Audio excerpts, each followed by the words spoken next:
You just spent the holidays with your family, but what about the holidays with your family in 3D?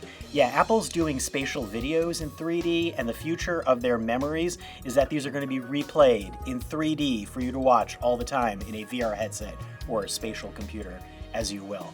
I got to try the Vision Pro for the third time this year, playing back spatial videos that I shot on my iPhone in VR or in 3D. How did it feel? Well, up and down, but generally pretty cool. So I'm sounding a bit measured because when I first tried spatial videos on Apple's headset, I was really wowed. And that's because of a couple of things. First of all, Apple makes really good cameras, and the camera quality, as you know on iPhones, is great. So Apple's spatial videos, which are 3D stereoscopic videos, also look really good. And on Apple's Vision Pro headset, which has a phenomenal micro OLED display, it looks really sharp.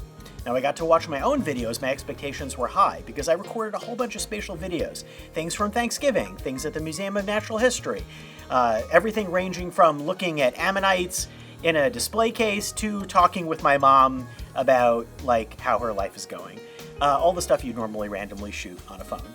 And Apple had me airdrop a bunch of these over, and I looked at them in this big futuristic headset. Now, the 3D effect is what you'd expect if you've looked at 3D videos in VR before. It's good, but it's not always the same as looking at things in the real world. It's definitely got a frame around it. And there's also some things I noticed in terms of quality and frame rate. Apple's spatial videos record at 30 frames per second. Now, that is fine, but it's not nearly the frame rate that you have, say, in everyday life, moving around at high speed.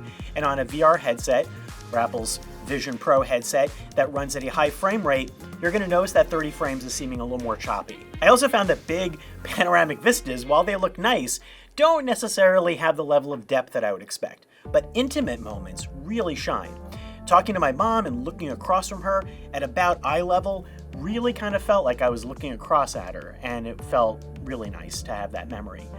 But the framing of spatial videos is put in this kind of fuzzy border and a fixed distance so that you can't really get much bigger than this kind of framed window. I really wish Apple would allow you to expand that a bit so I could kind of feel like I was almost going through it. Now, I'm sure over time Apple is going to increase the video quality, increase the frame rate, and maybe someday down the road crack the idea of true spatial video, which what I mean is video and 3D capture that you could move around in 3D. Some sort of volumetric capture. That is not technically possible yet with Apple's technology, but let us dream that perhaps it might be. In the moment, you're going to be looking at 3D videos that I hope will also play on other headsets, and it's definitely a preview of what you're going to be able to do starting next year with the Vision Pro for those who might be able to afford it. Stay tuned for a whole lot more when I actually get to review the Vision Pro at some point in 2024.